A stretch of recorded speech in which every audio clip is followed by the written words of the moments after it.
ओम शांति, ओम शांति। आज 8 नवंबर 2023 बाबा की मीठी मधुर मुरली। बाबा ने बताया कि हमें देह भान को छोड़ना है और आत्म स्मृति में रहना है। तो इसके लिए देह सहित जो भी कुछ है, बाबा कहते सब क्या होगा, खत्म होने वाला है। तो अभ्यास प्रतिदिन आत्म अभिमानी होने का करना है। और आत्म अभिमानी होने के लिए हमें क्या करना पड़ेगा, किसको फॉलो करना पड़ेगा, बाप की श्रीमत को। बाप की श्रीमत के अनुसार हमें जीवन जीना है। ब्रह्मा बाप ने भी हर कर्म श्रीमत के अकॉर्डिंग करके दिखलाया। सुनते हैं बाबा की मधुर मुरली। आज के महावाक्य। बाबा कहते, मीठे बच्चे, देह सहित यह सब कुछ खत्म होने वाला है। इसलिए तुम्हें पुरानी दुनिया के समाचार सुनने की दरकार नहीं। तुम बाप और वर्षे को याद करो। प्रश्न, श्रीमत के लिए गायन कौन सा है? श्रीमत पर चलने वालों की निशानी सुनाओ।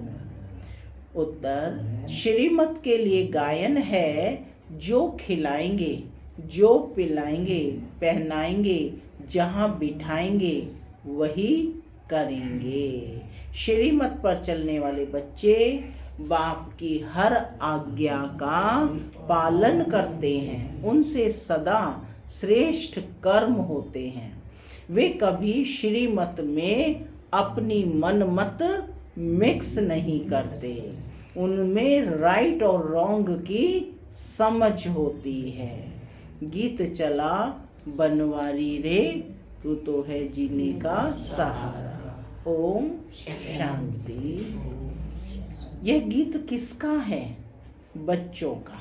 कोई गीत ऐसे भी होते हैं जिसमें बाप बच्चों को समझाते हैं, लेकिन इस गीत में बच्चे कहते हैं कि बाबा अब तो हम समझ गए। दुनिया को पता ही नहीं कि कैसी है, झूठी दुनिया है, झूठे बंधन हैं, यहाँ सब दुखी हैं।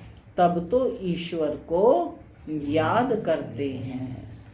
सतयुग में तो ईश्वर से मिलने की बात ही नहीं है। यहाँ दुख है तब आत्माओं को याद पड़ता है, परंतु ड्रामा अनुसार बाप मिलते ही तब है जब स्वयं आते हैं। बाकी और जो भी पुरुषार्थ करते हैं सब व्यर्थ है, क्योंकि ईश्वर को सर्वव्यापी मानते हैं। ईश्वर का रास्ता गलत बताते हैं। अगर कहें कि ईश्वर और उनकी रचना के आदि मध्य अंत को हम नहीं जानते हैं तो यह बोलना सच है। आगे ऋषि मुनि आदि सच बोलते थे। उस समय रजोगुणी थे। उस समय क्या थे? रजोगुणी थे। उस समय झूठी दुनिया नहीं कहेंगे।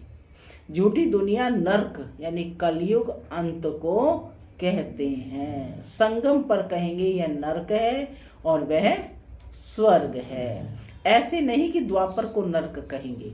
उस समय फिर भी रजो प्रधान बुद्धि है, अभी है तमो प्रधान। तो हेल और हेवन संगम पर लिखेंगे।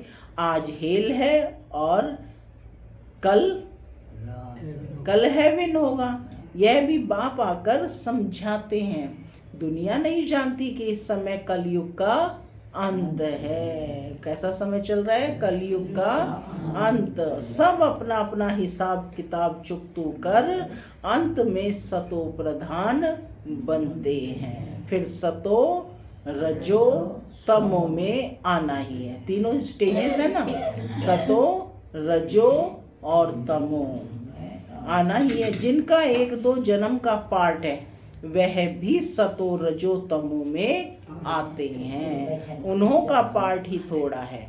इसमें बड़ी समझ चाहिए। क्या चाहिए? समझ चाहिए। दुनिया में तो अनेक मत वाले मनुष्य हैं, सबकी एक मत तो नहीं होती। हर एक का अपना अपना धर्म है, मत अपनी अपनी है।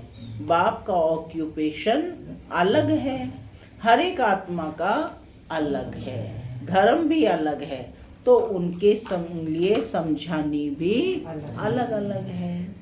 अलग अलग ही चाहिए हर धर्म के लिए। नाम रूप देश काल सबका अलग है। देखने में आता है कि यह फलाने धर्म का है। हिंदू धर्म में तो सब कहते हैं, परंतु उनमें भी सब भिन्न भिन्न हैं। कोई आर्य समाजी है, कोई सन्यासी है, कोई ब्रह्म समाजी है। माने हिंदू धर्म में भी वैरायटी है ना, अलग अलग मानने वाले हैं। सन्यासी आदि जो भी है सबको हिंदू धर्म में मानते हैं। हम लिखें कि हम ब्राह्मण धर्म के हैं अथवा देवता धर्म के हैं तो भी वे हिंदू में लगा देते हैं, क्योंकि और कोई सेक्शन तो उनके पास है नहीं। तो हर एक का फॉर्म अलग अलग होने से मालूम पड़ जाएगा, और कोई धर्म वाला होगा तो इन बातों को मानेगा नहीं, फिर उनको इकट्ठा समझाना मुश्किल है।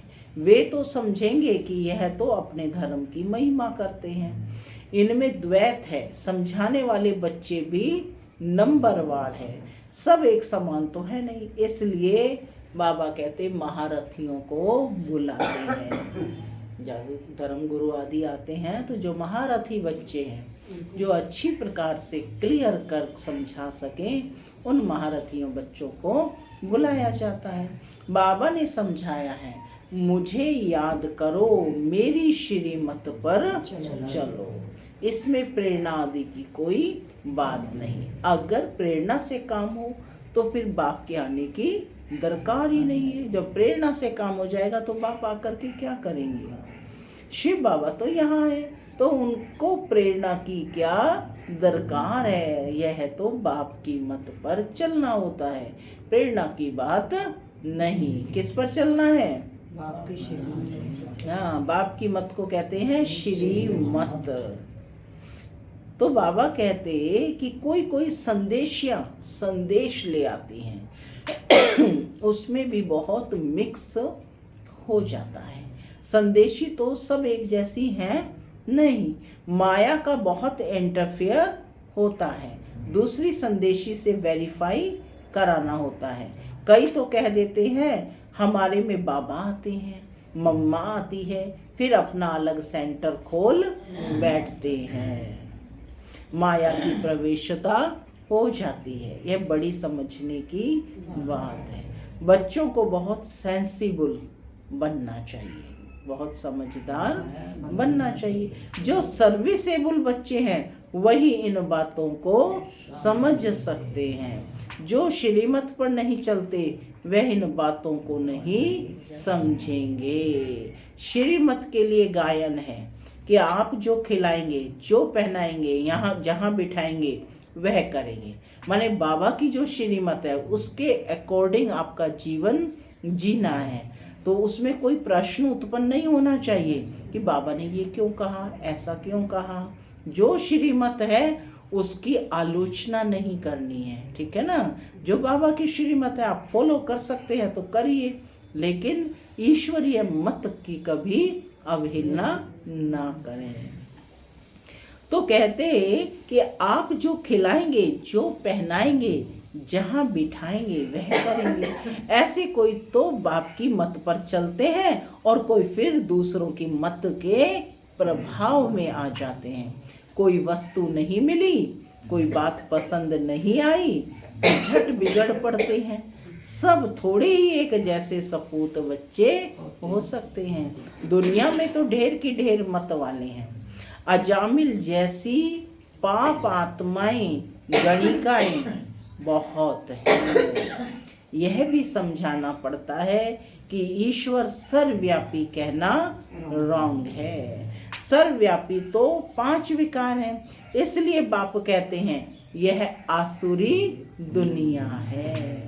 क्यों कहा आसुरी दुनिया? क्योंकि 5 विकार सर्वव्यापी हैं। सतयुग में 5 विकार होते नहीं। कहते हैं शास्त्रों में यह बात ऐसे है, परंतु शास्त्र तो सब मनुष्यों के बनाए हैं। शास्त्र किसने बनाए हैं? सब मनुष्यों ने बनाए। तो मनुष्य ऊंच हुए या शास्त्र? कौन ऊंच हुए? शास्त्र ऊंच हुए। बनाने वाला ऊंच हुआ ना, जरूर सुनाने वाले ऊंच ठहरे ना। लिखने वाले तो है मनुष्य, व्यास ने लिखा वह भी मनुष्य था ना। यह तो निराकार बाप बैठ समझाते हैं। यहाँ कोई मनुष्य नहीं, कौन समझा रहा है? निराकार बाप बैठ समझाते हैं। देखो जो कबीर पंथी होते हैं ना, वो भी निराकार को मानते हैं। पहले भी बताया था ना कि वो एक निराकार, उसको क्या कहते हैं? साहिब, मालिक कहते हैं ना, भगवान को वो मालिक कहकर याद करते हैं। तो कहते हैं लिखने वाले तो है मनुष्य, व्यास ने लिखा यह भी मनुष्य था ना। यह तो निराकार बाप बैठ समझाते हैं। धर्म स्थापकों ने जो आकर के सुनाया, उसका फिर बाद में शास्त्र बनता है। जैसे गुरु नानक ने सुनाया, बाद में ग्रंथ बनता है। तो जिसने सुनाया उसका नाम हो गया। गुरु नानक ने भी उनकी महिमा गाई। सबका बाप वह एक है। गुरु नानक ने क्या महिमा गाई? एक ओंकार कर्ता पुरख, है ना। तो बाबा कहते कि जाकर धर्म स्थापन करें। यह बेहद का बाप कहते हैं, मुझे तो कोई भेजने वाला नहीं है। उन्होंने अपने आप को क्या कहा? मैसेंजर कहा ना, कि हम परमात्मा के मैसेंजर हैं, दूत हैं। तो सबका बाप वह एक है। बाप कहते हैं जाकर धर्म स्थापन करो। ये बेहद का बाप कहते हैं मुझे तो कोई भेजने वाला नहीं। वो तो मालिक है ना शिव बाबा, तो उन्हें तो कोई भेजने वाला नहीं। शिव बाबा खुद बैठ समझाते हैं, वह है मैसेज ले आने वाले, मुझे कोई भेजने वाला नहीं है। मुझे मैसेंजर व पैगंबर नहीं कहेंगे। मैं तो आता हूँ बच्चों को सुख शांति देने के लिए। मुझे कोई ने कहा नहीं है, मैं तो खुद मालिक हूँ। मालिक को भी मानने वाले होते हैं, परंतु उनसे पूछना चाहिए कि तुमने मालिक का अर्थ समझा है क्या? वह मालिक है, हम उनके बच्चे हैं, तो जरूर वर्षा मिलना चाहिए।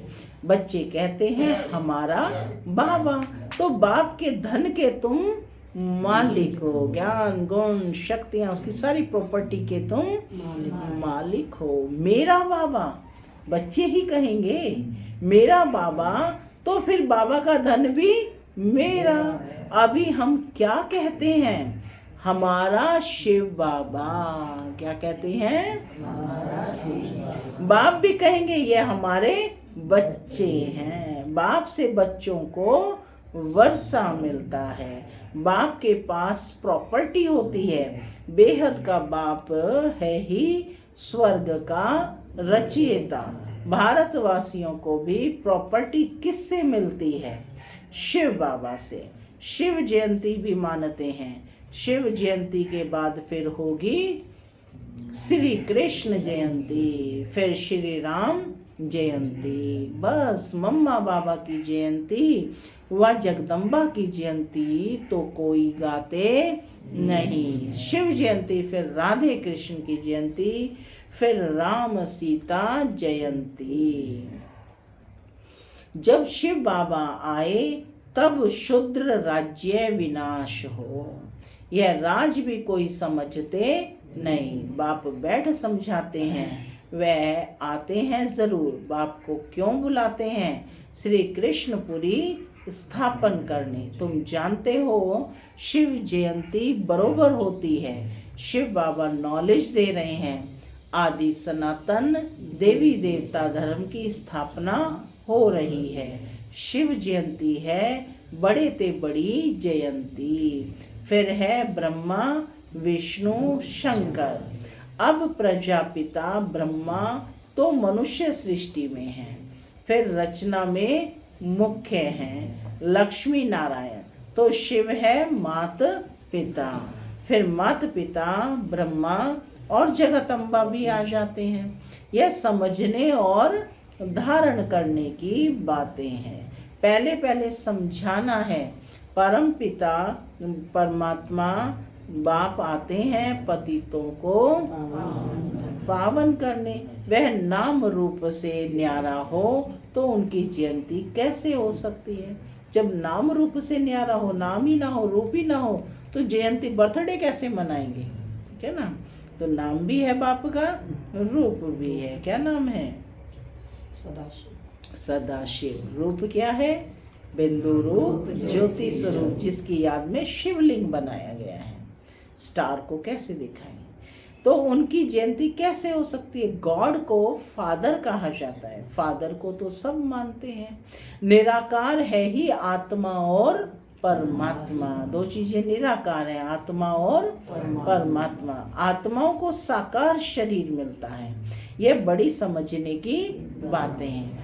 तो जो कुछ भी शास्त्र आदि नहीं पढ़ा हुआ है, उसके लिए और ही सहज है। जिन्होंने शास्त्र पढ़े हुए हैं तो उनकी तो बुद्धि घड़ी घड़ी उस समय जाएगी, ये कहा वो कहा। बाबा कहते जो शास्त्र नहीं पढ़े हुए हैं, है ना, उनके लिए तो और ही फायदा है। उनके लिए तो ज्ञान समझना सहज है।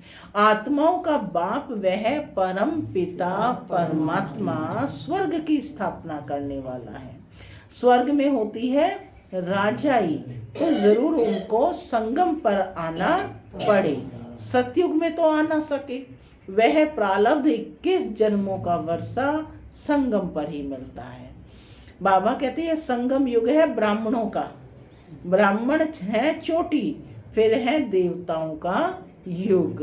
हर एक युग कितने वर्षों का है? 1250 वर्ष का है। अभी 3 धर्म स्थापन होते हैं, ब्राह्मण, देवता, क्षत्रिय। इस समय बाप आकर के कौन से 3 धर्म स्थापन करते हैं? सबसे पहले ब्राह्मण धर्म, फिर देवता धर्म, फिर क्षत्रिय धर्म। क्योंकि फिर आधा कल्प कोई धर्म नहीं होता। सूर्यवंशी चंद्रवंशी पूज्य थे, फिर पुजारी बन जाते हैं। वह ब्राह्मण तो किस्म किस्म के होते हैं। अभी तुम अच्छे कर्म कर रहे हो जो फिर सतयुग में प्रारब्ध पाओगे। बाप अच्छे कर्म सिखलाते हैं। बाप कैसे होते हैं अच्छे कर्म? अच्छे कर्म कैसे होंगे?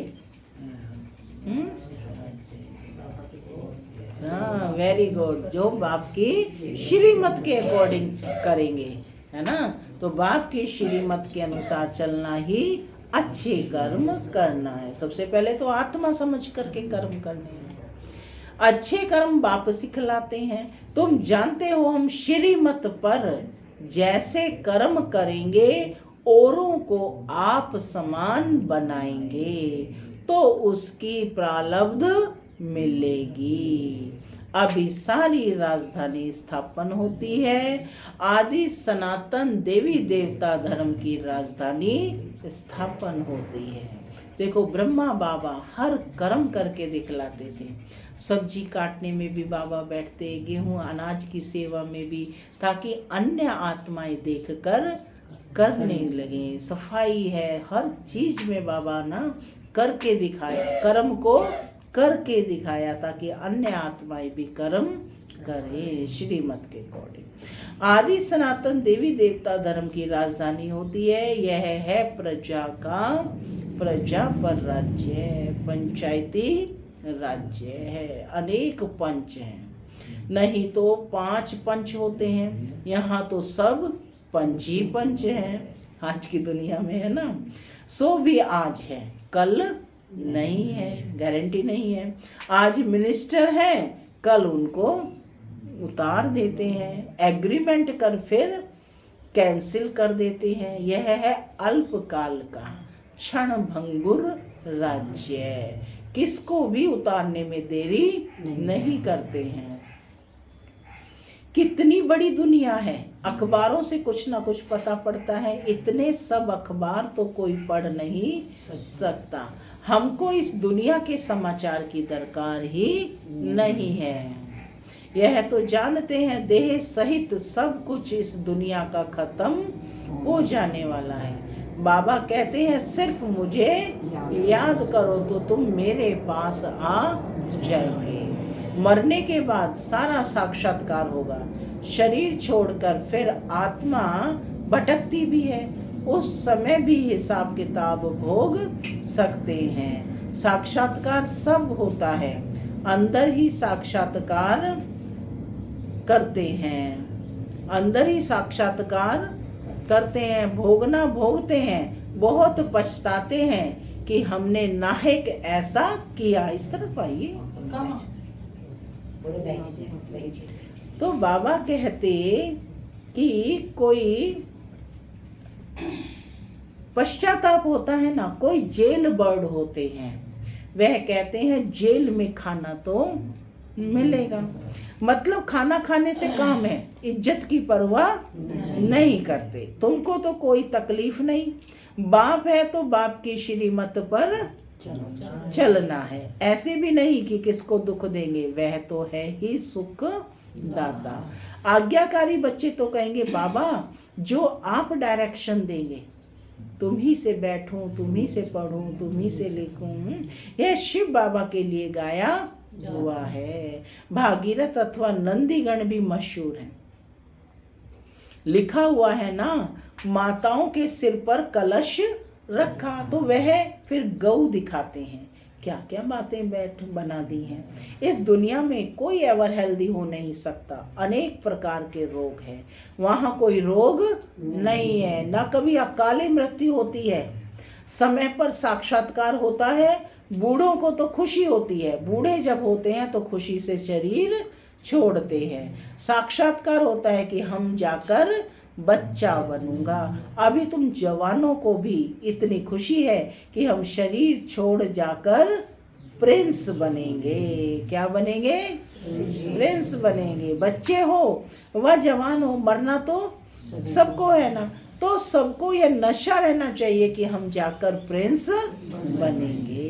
जरूर जब सर्विस करो तब तो बनो, खुशी होनी चाहिए। अभी हम पुराना शरीर छोड़ बाबा के पास जाएंगे, बाबा फिर हमको स्वर्ग में भेज देंगे। सर्विस करनी चाहिए। क्या कहा बाबा ने?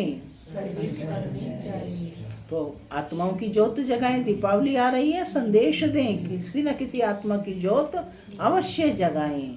बच्चों ने गीत सुना, बंसी वाला। बनवारी किसको कहा जाता है? बंसी वाला श्री कृष्ण तो है नहीं। मुरली तो बहुतों के पास होती है, बहुत अच्छी अच्छी बजाते हैं, लेकिन यहाँ बनवारी कौन है? हाँ, तो बाबा कहते इसमें मुरली की बात नहीं है। तुम तो कहते हो श्रीमत एक बाप ही देते हैं। जब तक कोई बच्चा नहीं बनता तब तक ये बातें समझ भी नहीं सकता। और इसमें फिर श्रीमत पर चलने की बात है। इसमें फिर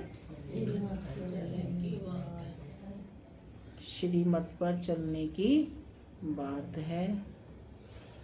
तो बाबा ने कहा किस पर चलना है?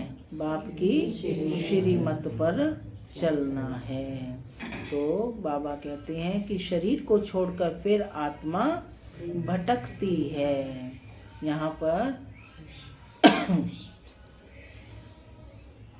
तो जो जानते हैं बाप को, वह बाप का परिचय फिर औरों को भी देंगे। बाप और रचना का परिचय देना है। किसको बाप का परिचय नहीं देते तो गोया खुद जानते नहीं। अपने को नशा चढ़ा हुआ है तो औरों को भी चढ़ाना है। अच्छा, मीठे मीठे सिक्के लदे बच्चों प्रति माता पिता बाप दादा का प्यार और गुड मॉर्निंग। रूहानी बाप की रूहानी बच्चों को नमस्ते।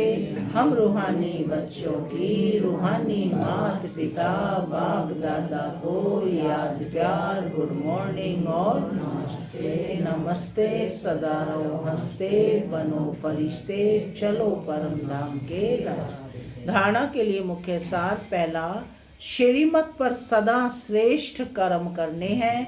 दूसरों की मत के प्रभाव में नहीं आना है। सपूत बन हर आज्ञा का पालन करना है। जो बात समझ में नहीं आती है उसे वेरीफाई जरूर कराना है। दूसरा, सदा इसी नशे व खुशी में रहना है कि हम यह पुराना शरीर छोड़ प्रिंस बनेंगे। नशे में यह ईश्वरीय सेवा करनी है कि हम भविष्य में प्रिंस प्रिंसेस बनेंगे। इसी नशे में ईश्वरीय सेवा करनी है। वरदान, निंदक को भी अपना मित्र समझ सम्मान देने वाले ब्रह्मा बाप समान मास्टर रचयिता भव। निंदक को भी अपना मित्र समझ सम्मान देने वाले ब्रह्मा बाप समान मास्टर रचयिता भव। जैसे ब्रह्मा बाप ने स्वयं को विश्व सेवाधारी समझकर हर एक को सम्मान दिया, सदा मालेकम सलाम किया, ऐसे कभी नहीं सोचा कि कोई सम्मान देवे तो मैं दूं। निंदक को भी अपना मित्र समझकर सम्मान दिया, ऐसे फॉलो फादर करो। सिर्फ सम्मान देने वालों को अपना नहीं समझो, लेकिन गाली देने वालों को भी अपना समझ सम्मान दो, क्योंकि सारी दुनिया ही आपका परिवार है। सर्व आत्माओं के तना आप ब्राह्मण हो, इसलिए स्वयं को मास्टर रचयिता समझ सबको सम्मान दो, तब देवता बनेंगे। स्लोगन, माया को सदा के लिए विदाई देने वाले ही बाप की बधाइयों के पात्र बनते हैं। माया को सदा के लिए विदाई देने वाले ही बाप के बधाइयों के पात्र बनते हैं। ओम शांति, ओम शांति।